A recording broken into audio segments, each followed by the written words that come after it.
You're about to see something that's going to completely change the way you think about feeding your garden. And the crazy part, you don't even need to touch your soil. I know. That sounds absolutely insane. But stick with me for the next 5 minutes, because what I'm about to show you has gardeners literally fighting in the comments section. Some people say this is the only way they'll ever fertilize again. Others think it's too good to be true. But here's the thing. I tested this method for an entire growing season. Side-by-side comparison. Same plants, same conditions, different fertilizing methods. And the results? They shocked even me. So here's what we're dealing with. Traditional fertilizing is honestly kind of a pain, right? You've got to till your soil, mix everything in, worry about burning your plants, deal with runoff, and then hope you got the ratios right. Plus, every time you till, you're actually destroying the soil structure that took months or even years to build up. You're killing beneficial microbes, breaking up those amazing fungal networks, and basically hitting the reset button on all your hard work. I spent years doing it the conventional way. Every spring, I'd be out there with my tiller, churning up the soil until my arms felt like they were going to fall off. Then I'd mix in bags of fertilizer, carefully measuring everything out, reading labels, doing math I honestly didn't want to do. And for what? My plants would grow okay, but nothing spectacular. Plus, I'd have to fertilize again halfway through the season because everything I added in spring had either washed away or gotten used up. And don't even get me started on synthetic fertilizers. Yeah, they work fast, but they're like giving your plants an energy drink instead of a real meal. Quick boost, then crash. Meanwhile, you're spending money every few weeks, and you're not actually improving your soil at all.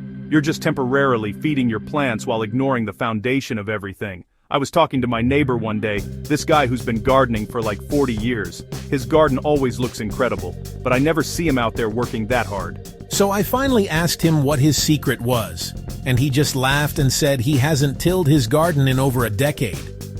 At first I thought he was messing with me. How do you have amazing soil without tilling? How do you fertilize without mixing anything in? That's when he showed me his method. I'm not gonna lie, I was skeptical. It seemed way too simple. But then I looked at his tomatoes, his peppers, his squash. Everything was massive and healthy and producing like crazy. His soil looked like something you'd buy at a premium garden center. Dark, rich, crumbly, full of life. There had to be a better way. And that's when I discovered this method that old-school gardeners have been using for decades, but somehow it never went mainstream. Until now. This isn't some trendy, new thing that's going to disappear next year. This is how forests have been fertilizing themselves since the beginning of time. And we're just finally catching on. Alright, so here it is. The method is called chop and drop composting, but it's way cooler than it sounds. Basically, you're creating a living fertilizer factory right on top of your soil. No tilling, no mixing, no breaking your back. Just let nature do what it's been doing for millions of years. Here's how it works. You take nitrogen-rich plants, stuff like comfrey, clover, grass clippings, or even certain weeds, and you literally just chop them up and drop them right on top of your garden beds. That's it. I'm serious. You just lay them down around your plants like a blanket. Now I know what you're thinking. Won't that just create a mess? Won't it attract pests or start smelling weird? And this is where it gets really interesting. When you do this right, those chopped plants start breaking down immediately. And as they decompose, they're releasing nutrients slowly and steadily, exactly when your plants need them. It's like a time-release fertilizer, but it's completely natural and totally free. The first time I tried this, I was so nervous. I kept checking on my garden every few hours like a paranoid parent. I thought for sure I was going to wake up to a garden full of bugs or some gross rotting mess. But that didn't happen at all. Within 24 hours, those green leaves I'd laid down were already starting to wilt and flatten. Within 3 days, they were breaking down. And my plants? They didn't care one bit.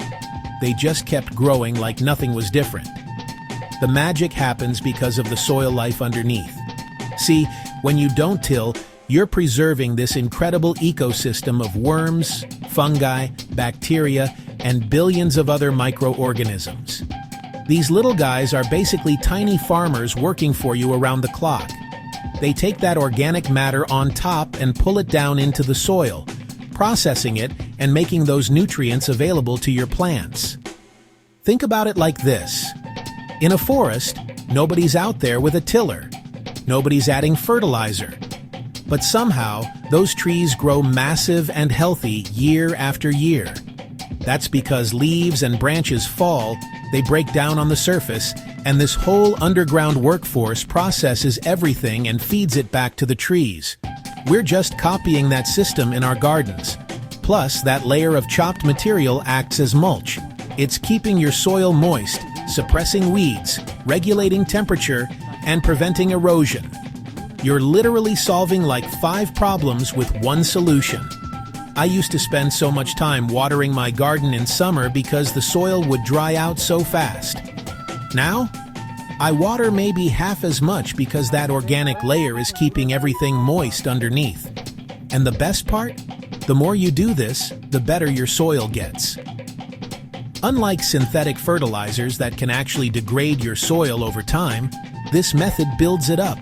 Year after year, your garden gets easier to manage and more productive. I'm in year 3 of doing this now, and my soil is unrecognizable compared to where I started. It's soft, it's dark, it's alive. I can literally push my hand into it like it's soft butter. That never happened before when I was tilling every year. So let's talk about what plants work best for this. Because not all plants are created equal when it comes to chop and drop fertilizing. The absolute champion is comfrey. This plant is like a nutrient mining machine. Its roots go super deep, pulling up minerals from way down in the subsoil that your vegetables could never reach. Then all those nutrients get stored in the leaves. When you chop those leaves and drop them on your garden, it's like you're giving your plants a multivitamin. Comfrey has potassium, nitrogen, phosphorus, and tons of trace minerals. Plus, it grows back crazy fast, so you can harvest it multiple times throughout the season. I planted just 3 comfrey plants 2 years ago at the edge of my garden. Now, those 3 plants give me enough material to feed my entire vegetable patch all season long. I can cut them down to about 6 inches from the ground, and within 3 weeks, they're back to full size. It's honestly kind of ridiculous how productive they are. Then you've got clover. If you're not growing clover as a cover crop, you're missing out big time. Clover actually pulls nitrogen right out of the air and stores it in little nodules on its roots. When you chop it down, all that nitrogen becomes available to your other plants. It's basically free fertilizer that you grew yourself.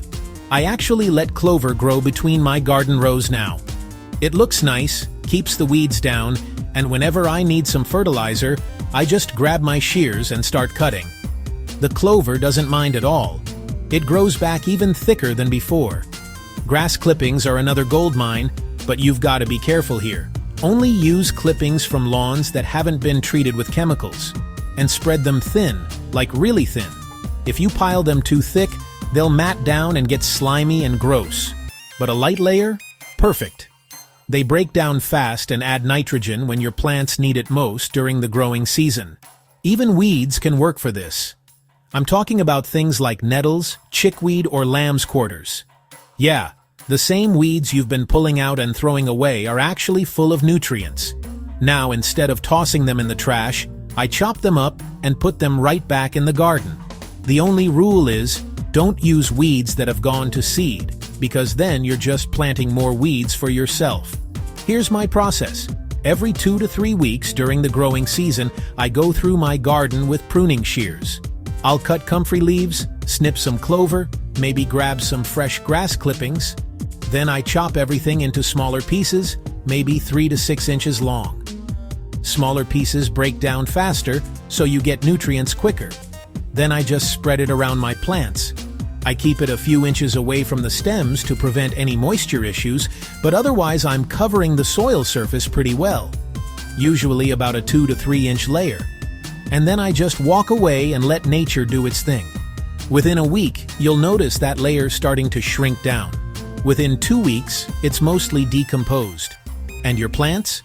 They're going absolutely crazy with growth. The leaves are greener, the stems are thicker, and you're seeing flowers and fruit like you've never seen before. My tomatoes last year were the biggest I've ever grown, and I swear it's because of this method. Let me show you what happened in my comparison test. On one side of my garden, I used my regular method. Store-bought organic fertilizer, tilled into the soil at the beginning of the season, then side-dressed a few times during summer. Standard stuff that works fine. On the other side, nothing but chop and drop. I started in early spring with a thick layer of chopped material, then added more every few weeks as plants grew. By midsummer, the difference was obvious. The chop and drop side had tomato plants that were easily a foot taller. The leaves were darker green and way more lush. My squash plants were producing twice as many fruits. Even my carrots, which I wasn't sure would work with this method, came out bigger and sweeter. I actually measured everything because I'm kind of a nerd about this stuff. The tomatoes on the chop and drop side averaged about 30% heavier.